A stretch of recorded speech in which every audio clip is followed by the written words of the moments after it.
Well, my dear friends, we're back with dear friend Chris Holmes, who we talked to last summer, and we had such a good time. I'm pleased as punch that he's back with us. And much like I did with Chris Clark, I've two questions have popped up that I want to pick Chris's brain about. So he was gracious enough to talk to us, and so we're going to get into it. Chris, welcome back. Say hi to the Thank folks. you. Hi, folks. Nice shirt, Stephen. Why, thank you. I try to dress my best for a man such as yourself with your sense of fashion. You Maybe one dress of your these best days, when it's just you.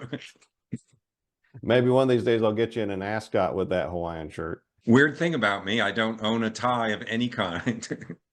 Well, you see, I don't wear neckties because a Mm. tie is a symbol of slavery because you can be led around by it. And in some cultures and contexts, the necktie was symbolic of that. And I'm no Mm. man's slave. I'm just not. Okay.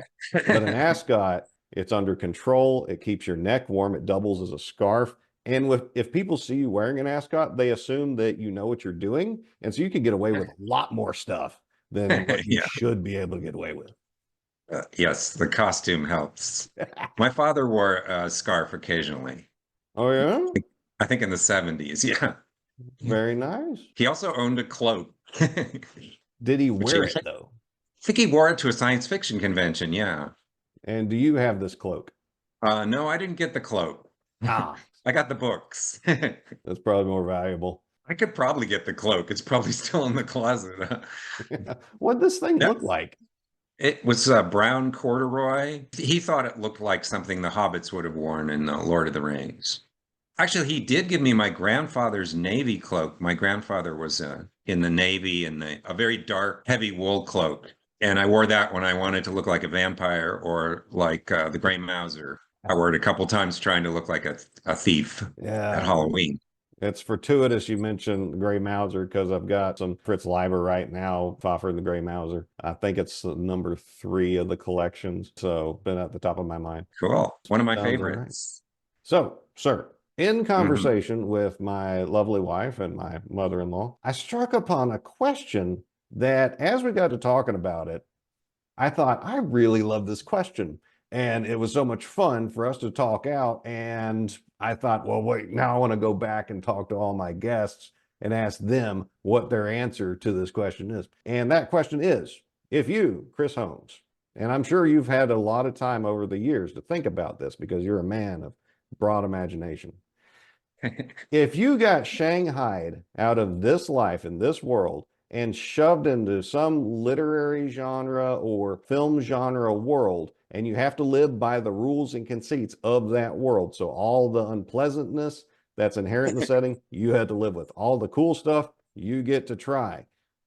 Which one would you pick and why? Do I get to be in my 20s? No, you are Or you. So it's just you are fully an you. old man in his 60s. Not going to Pellucidar then. I think Ah, I love dinosaurs, but I think I'd go crazy in the hollow earth where the sun never sets. And I probably wouldn't last long. I wouldn't last long on Barsoom either, although I'd love to see Barsoom for like a day or two. I'm sure I wouldn't make it there. It seems like all my favorite authors have created horrible worlds to imagine living in. So I wouldn't want to live in 1920s or 30s America with an H.P. Lovecraft universe full of elder gods and monsters, where I would probably go insane before dying, or if I was lucky, end up in the asylum, me and Pikmin. So my wife and I went to New Zealand and we visited Hobbiton there. And we went at sunset and I got to sit at the Green Dragon Inn with a pint of beer and look over at Hobbiton and imagine living in Middle Earth. And I think it would be kind of boring if you were a hobbit or a human living in that sort of pastoral existence. Plus, you'd have to know that there were elves around who were much better than you and more beautiful than you and would live inferiority. forever. And even the dwarves would be, be superior to you. So even though I love elves, dwarves, and hobbits, I don't think I'd want to live around them. I would just, it would be like with the glitterati or whatever. It would be like being around millionaires for some Americans. So, okay, running out of worlds here. But What your I like about analysis is quality because you're oh, okay. picking up on the things that I don't want to Yeah. deal with that. I don't want to deal with Right. that. This is important. This part shouldn't be overlooked. Yeah, okay, thank you. I'm going to go through a lot of worlds that I that I'm rejecting. So Neowon, is that Fritz Leiber's world with Blankmar? Anyway, Yeah. and what I like about it is the small gods. I don't like the idea of big gods, like a Greek mythology. That would be horrible to me to have to live with the Greek gods in my life. So I like the small gods. I kind of like the way people act. It seems like they kind of have fun there. But there's a level of sort of perversion and decadence and slavery and just kind of weird nastiness in the stories. Not in every story, but you know what I'm talking about? Yeah. Something sleazy about Fritz Leiber's Fafford and the Great Mauser stories occasionally. And I'm not saying you shouldn't read them. I'm just saying I wouldn't want to live there. I might want to meet them, but I wouldn't want to be roommates with them or whatever. So I Okay. thought we were getting close. I was like, oh, Yeah, he's yeah. going to go for that. And at the last minute, No, yeah. So if I lived in Terry Pratchett's Discworld, I could imagine if I was young enough learning some magic in the university. Because it's not like you don't have to study with one crazy wizard. You get to go to the university, and I could learn some magic if I was young enough, but you'd have to give up sex because they're sexless, the wizards in his world. And also at my advanced years, I wouldn't be able to go to the university, so I just have to sort of bum around in Discworld.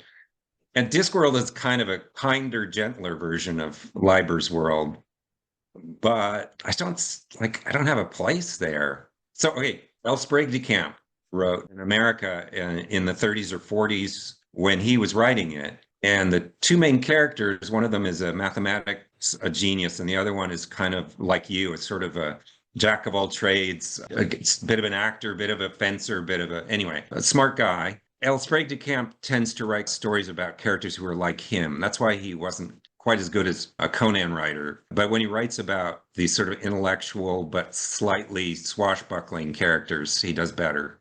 So the Goblin Tower or the Complete Enchanter, he sort of convinces you that a sort of smart, easygoing, funny guy can make it and get the girl and save the day. So that's my cheat. I'm going to go with El Sprague de Camp and the Complete Enchanter. So that's the answer. nope. Not going to the dying earth. No, no. I had never heard of this author or these books. And once again, you've taught me something new that will probably be interesting for me to go check out. That's why I love talking to you. You're full of good ideas. He's in Appendix N, but he's not that well known. And people who love Robert E. Howard hate the way that El Sprague de Camp got control of the Conan property for a while. He finished some stories and added some stories. And most of the true Howard fans, you can tell the difference. They hate the way El Sprague de Camp handled Conan and Hyperborea and whatever. So there's a lot of de Camp hate out there. But the stories of the Complete Enchanter, which my father and Gary Gygax and Dave Arnson, I'm sure, all loved, are really fun stories. And they talk about magic in a sort of game kind of way. Every literary universe has rules of magic. Sometimes you have to sing the magic. Sometimes you have to know the names of things. Sometimes you have to have, different rules you can follow. And so it's a fun way to think about magic. So yes, you'll enjoy that. The Complete Cool. Enchanter. I appreciate that. And so my second question for you is because I so enjoyed our last talk about movies is what have you been watching? Or what are some movies that you think people need to see? No, nobody needs to do anything, Stephen. You don't even need to read El Sprague de Camp if you don't want to. But I saw Miyazaki's latest Boy and the Heron recently. He's the guy who did Spirited Away and Totoro. Oh, the Studio Ghibli guy. Yeah, yeah. Yeah, So I've seen a bunch of Boy and stuff. the Heron is his most autobiographical, so it's not as sort of sweet. It's a little more traumatic, I guess, since he lost his parents in firebombing in Japan. So he's an orphan. It's about dealing with his anger and his feelings about being an orphan. But it is beautiful, like all of his movies. And it does have lots of weird, strange animal-like characters that you're not sure what they're doing there. And some of them are very cute, and some of them are kind of annoying. He likes to put really ugly things in his movies and really cute things almost simultaneously, which is very different because normally you're like, oh, this is a cute cartoon, or oh, this is a realistic cartoon, or oh, this is an ugly cartoon. But he puts it all together and really makes us think. And yeah, it was good. Not to mention that he always does work with aesthetics of attraction and repulsion in his style. And unfortunately, I've seen, I think like 3 or 4 of his, and I'm not the person that gets his movies or that really enjoys his movies. Like I understand what's going on and I get meanings out of it. They're just never pleasant. Not one of them. If I come out saying, man, I'm so glad I saw that. I'm like, life kind of sucks. Am I off base or is that really what No, the don't. feeling he So gets out there? so don't see the boy in the hair, Steve, because it's one of its most challenging ones. Yeah, Okay. yeah. And nothing against Just y'all who enjoy him. I'm glad that you enjoy him. yeah, your criticism is quite valid. Yeah, he doesn't want you to be happy necessarily. He kind of wants to bum you out a little bit. Okay. Okay. So I was And, reading it right. yeah. And if you notice, a lot of the children and sometimes the parents, but usually the children in his movies have to suffer a lot. Like they get transformed into an old woman, or they have to clean the bathhouse, or they have to, he just makes them work and suffer. So that's not sometimes easy to watch, like for a parent or something. You're like, I don't watch this poor little animated child have to go through Yeah. all this. Good deal. Are there any that you hated recently? No, not that I want to. No, I haven't paid money to see a movie I've hated in a long time. Oh, okay. That's good. I'm pretty cheap. Haven't seen a superhero movie I liked since Spider-Man No Way Home, I think. Yeah, I I think just after stopped. Don't bother with them anymore. yeah, it's too bad. We need a new franchise. Yeah, but I do have some hope because it seems like in this past fall and continuing forward, there's finally a slate of movies coming through the theaters that I actually want to see and like more than just a one-off here or there. Some of them have been a bit of a miss, but still worth seeing. Some of them I found to be amazing. Definitely a good use of my time and gives me hope for what could be coming in the future. Studio A24, they're the studio that I'm watching the most of what their future output is. For example, one that came out November, December, The Iron Claw. It's based on the wrestling family, the Von Erichs, starring Zac Efron. Did you see anything about that one? I saw the poster. I'm not a sports movie guy.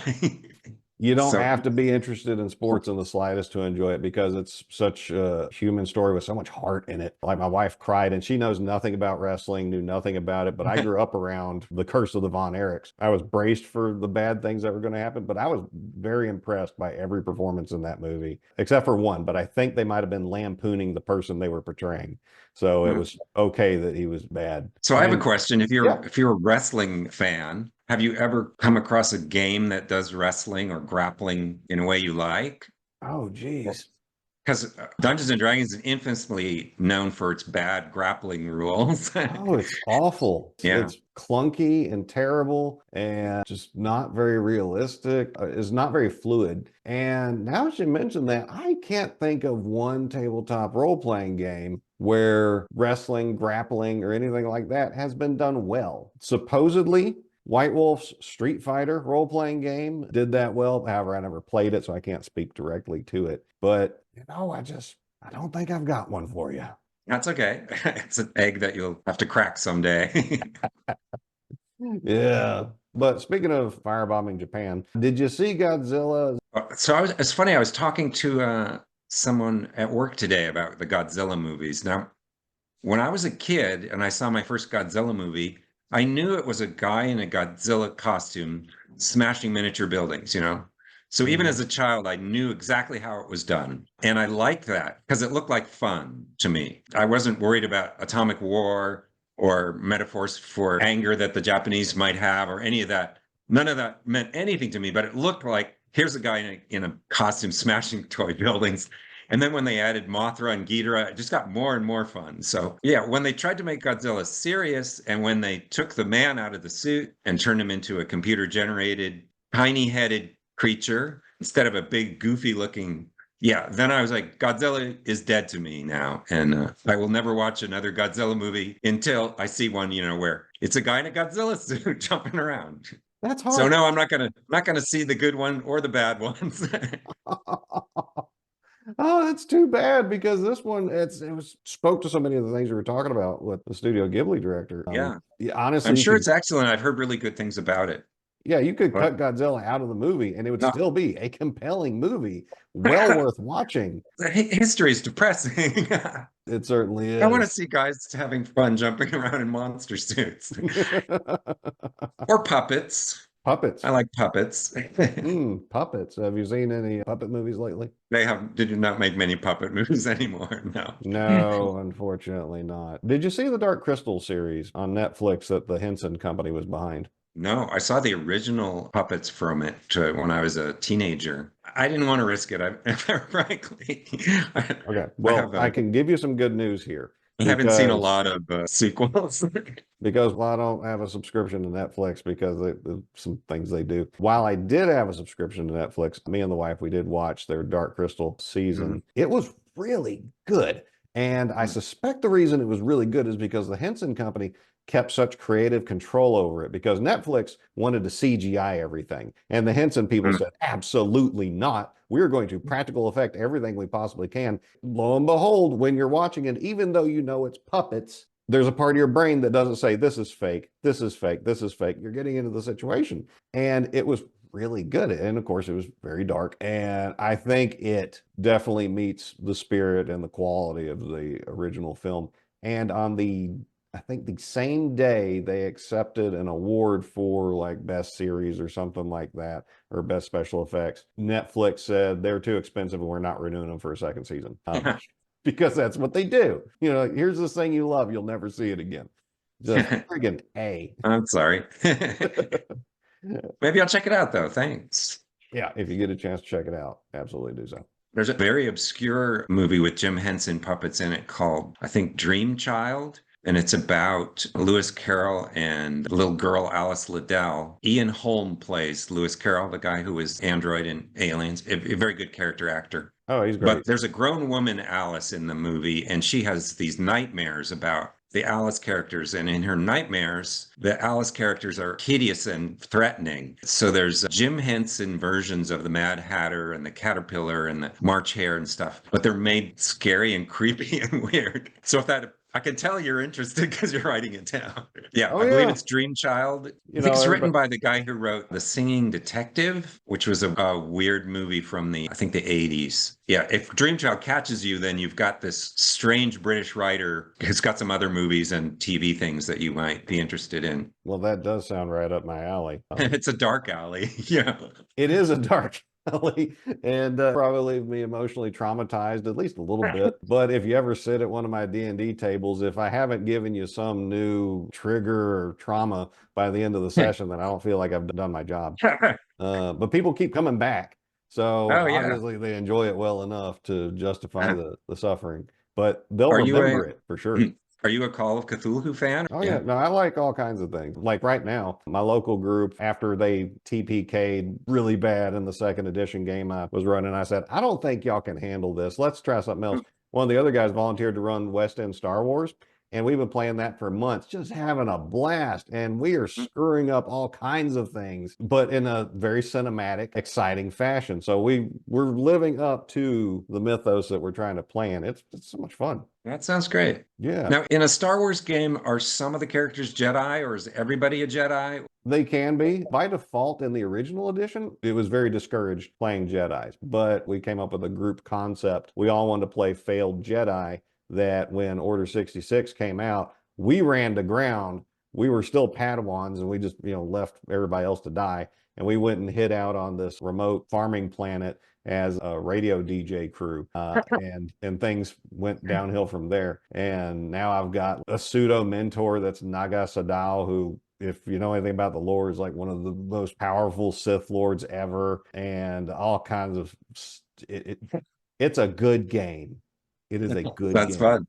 Yeah, and I based I my like character on Joe Pesci from Moonwalker, which if y'all folks at home haven't seen Michael Jackson's Moonwalker, it is a strange movie, but it is entertaining.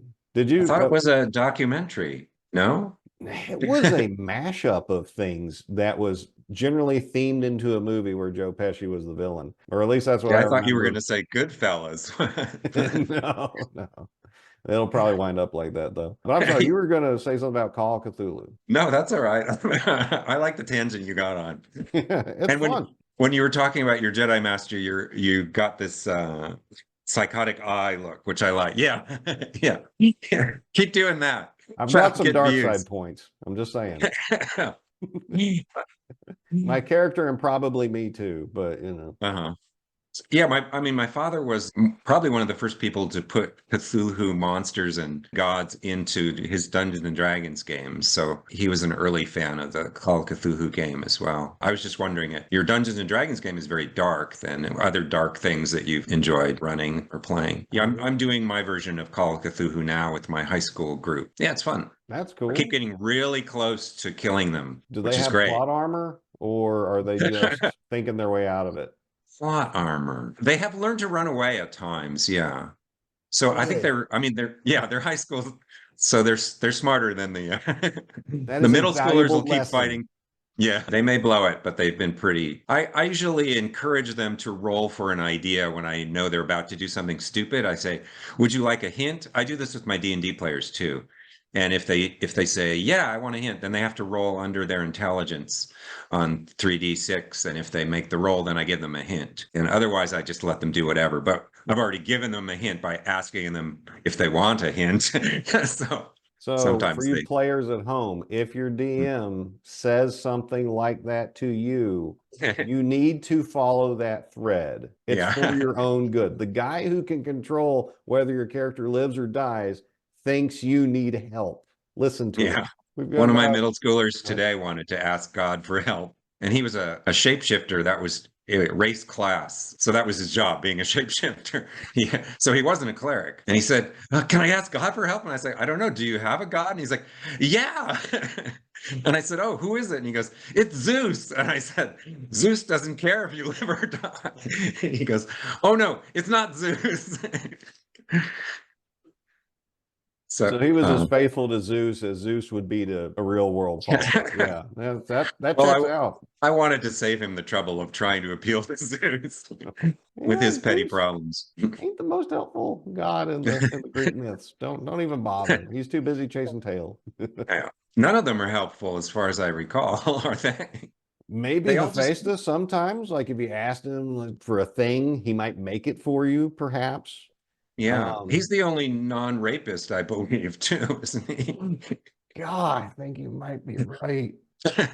Well, I guess Oh, Athena's not a rapist, but oh, she does punish Medusa for having been raped in her temple. She punishes Medusa by turning her into the monster. yeah, that sounds just as So, bad. yeah, Athena's bad news too. I used to think she was the one good one, but yeah, maybe it's Hephaestus. So the ugly, hunched over one, that's the only solid one you got out there.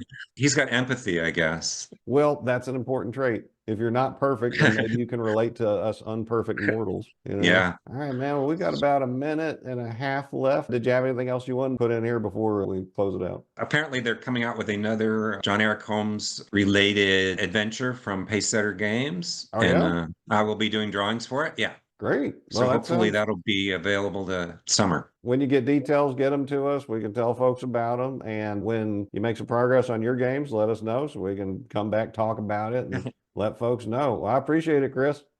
Thanks, Stephen. I Always good enjoyed it. seeing you.